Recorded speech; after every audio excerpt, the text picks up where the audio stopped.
तो welcome students. I hope आप सब लोग ठीक होंगे। आज के लेक्चर सीरीज में हम लोग देखेंगे आर्मस्ट्रॉन्ग नंबर का प्रोग्राम। तो आर्मस्ट्रॉन्ग नंबर क्या होता है, इसका प्रोग्राम क्या होता है, ये हम लोग समझेंगे। इसकी कोडिंग मैं करूँगा और इसका कोड मैं आप लोगों को शेयर भी कर दूंगा। ठीक है। अब आप ये समझिए पहले कि आर्मस्ट्रॉन्ग नंबर है क्या और इसकी इंपॉर्टेंस क्या है पाइथन प्रोग्रामिंग में या किसी भी प्रोग्रामिंग लैंग्वेज में। बेसिकली आर्मस्ट्रॉन्ग नंबर एक नंबर ऐसा होता है कि जितनी भी डिजिट का ये नंबर है, अगर हम इसकी एक एक डिजिट को अलग कर दें और उतनी ही पावर पे इसको ऐड कर दें। जैसे मैं फॉर एग्जांपल मैंने यहाँ पर 153 डिजिट ले ली और 153 एक नंबर है, इसकी डिजिट्स क्या है, 1 5 और 3 अलग अलग। ठीक। और 3 डिजिट का नंबर है तो मैं क्या करूँ, सबका क्यूब कर दूँ, 1 का क्यूब, 5 का क्यूब और 3 का क्यूब, और ऐड करूँ इन तीनों को आपस में। अगर इनका सम ओरिजिनल नंबर के बराबर आ जाता है तो ये आर्मस्ट्रॉन्ग है, और नहीं आता है तो आर्मस्ट्रॉन्ग नहीं है। इसका प्रोग्राम इंपॉर्टेंट इसलिए है कि अगर आप AKTU से बीटेक कर रहे हैं या किसी भी यूनिवर्सिटी से बीटेक BCA MCA कुछ भी कर रहे हैं इस तरह का कोर्स जो कंप्यूटर साइंस से रिलेटेड है, तो ये बहुत इंपॉर्टेंट है, पूछा जाता है। ठीक है। तो मैं आपको सबसे पहले इसमें बता दूं कि इसको कोड कैसे करेंगे। अगर आपके पास पाइथन का कंपाइलर नहीं है या इवन लैपटॉप भी नहीं है तो आपको टेंशन नहीं लेनी है, आप अपने मोबाइल पर भी कर सकते हैं। आपको सिंपली गूगल पर जाना है, जैसे कि मैं आपको बता रहा हूँ। गूगल खोलिए, गूगल पर लिखिए कोलैब, गूगल कोलैब आ जाएगा। गूगल कोलैब आने के बाद आप इस वेबसाइट पे आप गए, आपने यहाँ पे क्लिक किया और यहाँ पे न्यू नोटबुक है, इस पे चले गए। ये क्या करता है, रन टाइम पर ही आपको पाइथन का कंपाइलर अवेलेबल करा देता है। आपको एक नोटबुक मिलेगी, आप यहाँ पर कोई भी कोड लिखेंगे और उसको आप कंपाइल कर सकते हैं बिना किसी सॉफ्टवेयर को इंस्टॉल किए। तो जिनके पास कोई सॉफ्टवेयर नहीं है वो परेशान मत हो, सिंपली हो जाएगा। यहाँ पर कनेक्ट कर लेते हैं, कनेक्टिंग हो रहा है। जब तक ये कनेक्ट हो रहा है मैं कोड लिखता हूँ। अब हमें करना क्या है कि सबसे पहले एक नंबर लेना है और उसके डिजिट्स को अलग करना है और क्यूब करना, आपस में जोड़ देना, इतना सा काम है। इसको करने का तरीका क्या होगा, सबसे पहले मैं यहाँ लिख देता हूँ कि हम लोग प्रोग्राम क्या कर रहे हैं। प्रोग्राम हम लोग कर रहे हैं आर्मस्ट्रॉन्ग का। मैं यहाँ पे लिखता चलूंगा। अब देखिए आपको इसमें क्या करना है। सबसे पहले आपको यहाँ पर एक नंबर लेना है, तो मान लेते हैं एक नम नाम का वेरिएबल है जो कि एक इंटीजर है। और इस इंटीजर के अंदर हम लोग इनपुट मेथड के थ्रू एक नंबर को ले लेते हैं और यहाँ पे एक मैसेज प्रिंट करेंगे, इंटर द नंबर।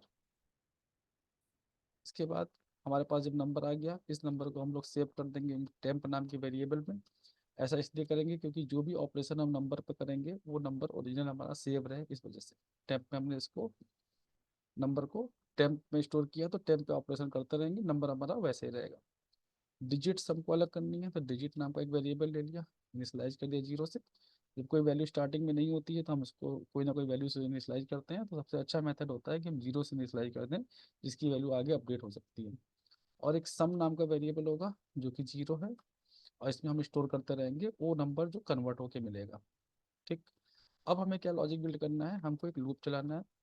लूप क्या करेगा, इस टेम्प पे चलेगा। टेम्प की वैल्यू जब तक कि 0 से बड़ी है तब तक लूप वर्क करेगा। ठीक। अब ये क्या करेगा, अंदर आने के बाद सबसे पहले डिजिट को अलग करेगा। तो डिजिट की को निकालने के लिए हम क्या कर सकते हैं कि हम टेम्प जो हमारे पास नंबर था उसी टेम्प में स्टोर कर लिया था, इसको हम 10 से इसका मॉडुलस कर दें। तो ये क्या करेगा, उस नंबर को 10 से डिवाइड करेगा तो जो रिमाइंडर आएगा उसको डिजिट में स्टोर कर लेगा। तो मान लेते हैं कि हमारे पास नंबर है यहाँ पर 153। यहाँ पे कमेंट लिख कर मैं लिख देता हूँ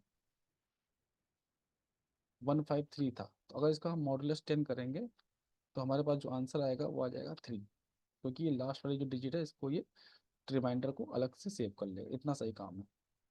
इसके बाद हमें क्या करना है, तो सम नाम का हमारा वेरिएबल था, इसमें हम ऐड कर देंगे, तो sum is equal to sum plus digit. अब इस डिजिट का क्यूब करना है, तो क्यूब करने के लिए हम क्या करेंगे, पावर ऑपरेटर यूज करेंगे। ये क्या करता है, डबल स्टार पावर लगा देता है। तो भी यहाँ पर क्या होगा, कमेंट में मैं यहाँ पे भी लिख देता हूँ।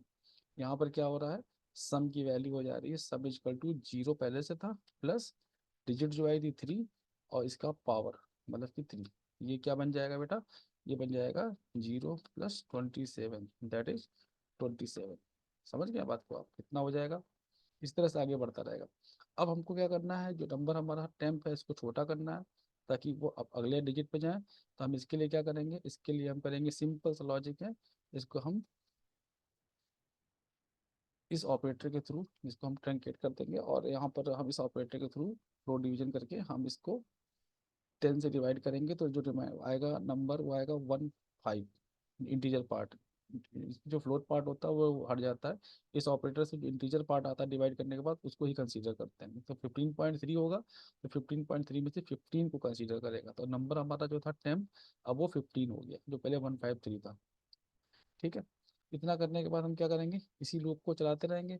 अब यहाँ पर जो नंबर बचा वो 15 बचा। इतना करने के बाद मैं कमेंट में लिखता चलूंगा ताकि आपको समझ में आए। तो जो हमारे पास टेम्प था, अगर हम उसको, ओरिजिनली 153 था, तो अब ये बचेगा 15, क्योंकि ये यहाँ पर फ्लोर डिवीजन लग चुका है इसके ऊपर। ठीक, अब हमारे पास जो नंबर ये करने के बाद 15 यहाँ फिर से पहुँचेगा। 15 भी 0 से बड़ा है। फिर से डिजिट अलग होगी, 5, 5 अलग होगी तो यहाँ पर सम में जाएंगे तो 27 प्लस 5 क्यूब कर देंगे। फिर यहाँ पर टेम्प क्या करेगा, 15 की जगह जो 1 बचेगा, क्योंकि 15 को जब 10 से डिवाइड करेंगे तो ये 1 बचेगा। और 1 बचने के बाद ये फिर से यहाँ जाएगा, तो 1 भी 0 से बड़ा है। 0 से बड़ा है तो डिजिट निकाल लेंगे, डिजिट निकालने के लिए क्या बचेगा, 1। और इस तरह से हम इस पूरे ऑपरेशन को परफॉर्म करते रहेंगे।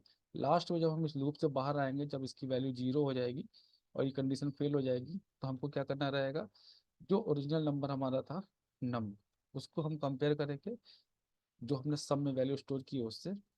अगर ये वैल्यू इक्वल आ जाती है तो हमको सिंपली यूजर को बता देना है कि जो नंबर उसने इंटर किया था वो आर्मस्ट्रॉन्ग है। आर्मस्ट्रॉन्ग ऐसे लिख देते हैं, थोड़ा सा यूजर फ्रेंडली बनाते हैं। तो यहाँ पे लिख देंगे गिवन नंबर इज आर्मस्ट्रॉन्ग। और अगर मान लेते हैं कि हमारा ये कंडीशन फेल है, तो हम यहाँ पे एल्स में जाएंगे और यहाँ पे एक मैसेज यूजर को दे देंगे कि जो आपका नंबर है given number is not arm.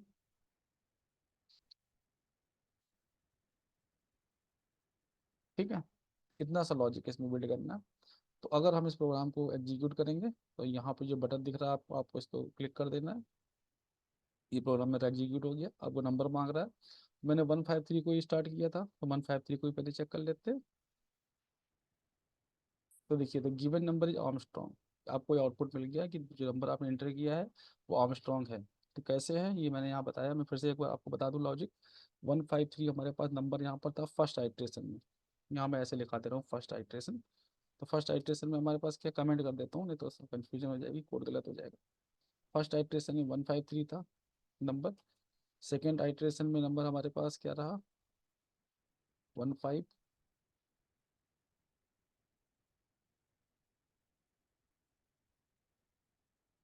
और जब हमने थर्ड टाइम इसको आइट्रेट किया तो जो नंबर था हमारा वो क्या बचा, 1। ठीक है। तो थर्ड 3 बार में तो ये नंबर अलग अलग हुआ, और जब आप फोर्थ में जाएंगे तो ये नंबर हमारा हो चुका होगा 0। इस वजह से हम इस लूप से बाहर आएंगे। और पहली बार में आपने जो किया था उसमें रिमाइंडर 3 आया था, तो ये फर्स्ट वाला था। यहाँ मैं लिखता चलूंगा ताकि आपको याद रहे। फर्स्ट में हमारे पास जो नंबर आया था 153 था, तो रिमाइंडर हमारे पास 3 आया। सेकंड जब आपने इसको किया इटरेट तो नंबर हमारे पास क्या था, 15। तो रिमाइंडर क्या बचेगा, 15 मॉड्यूलस 10, ये नंबर आएगा 5। जब आप थर्ड टाइम इसको आइट्रेट करेंगे तो नंबर हमारा बचेगा 1, और आप इसको करेंगे मॉड्यूलस 10, 10 से करेंगे तो नंबर आपके पास आ जाएगा 1। तो 153 अलग अलग हो गया। फोर्थ में तो जाएगा ही नहीं, क्योंकि फोर्थ में तो नंबर 0 हो जाता है। इसी तरह से सम में जब चल रहा है, तो ये फर्स्ट आइट्रेशन जो हुआ था आपका, तो यहाँ पर मैं ऐसे लिख देता हूँ, फर्स्ट आइट्रेशन में सम की वैल्यू आ गई थी 27। इसी तरह से सेकेंड आइट्रेशन जब हुआ था तो ये हो गया था 27, जो सम की प्रीवियस वैल्यू थी वो, और प्लस 5 क्यूब, तो 5 क्यूब कितना होता है, 125 होता है। जब आप थर्ड आइट्रेशन में जाएंगे तो ये हो जाएगा 27 और 152। सम की वैल्यू अपडेट हो चुकी है दोनों को ऐड करने के बाद। और जब 1 का आप जो क्यूब करेंगे तो ये हो जाएगा 1। तो ये नंबर हो जाता है 153। इस तरह से ये वर्क करता है। अब हम एक और आउटपुट लेके, इनपुट लेके चेक कर लेते हैं आउटपुट। जैसे मान लेते हैं कि नंबर मैंने लिया 121। अभी चेक करते हैं कि क्या बता रहा है। तो देखिए, given number is not Armstrong. ठीक है। तो ये इसका लॉजिक है, मैं इस कोड को डिस्क्रिप्शन में डाल दूंगा, जैसे कि आप चला लें। और आप कमेंट में बता सकते हैं कि आपको किस पर्टिकुलर टॉपिक पे प्रॉब्लम आ रही है पाइथन में, तो मैं उसको ईजिली एक्सप्लेन करने की कोशिश करूँगा। आई थिंक आपको समझ में आया होगा।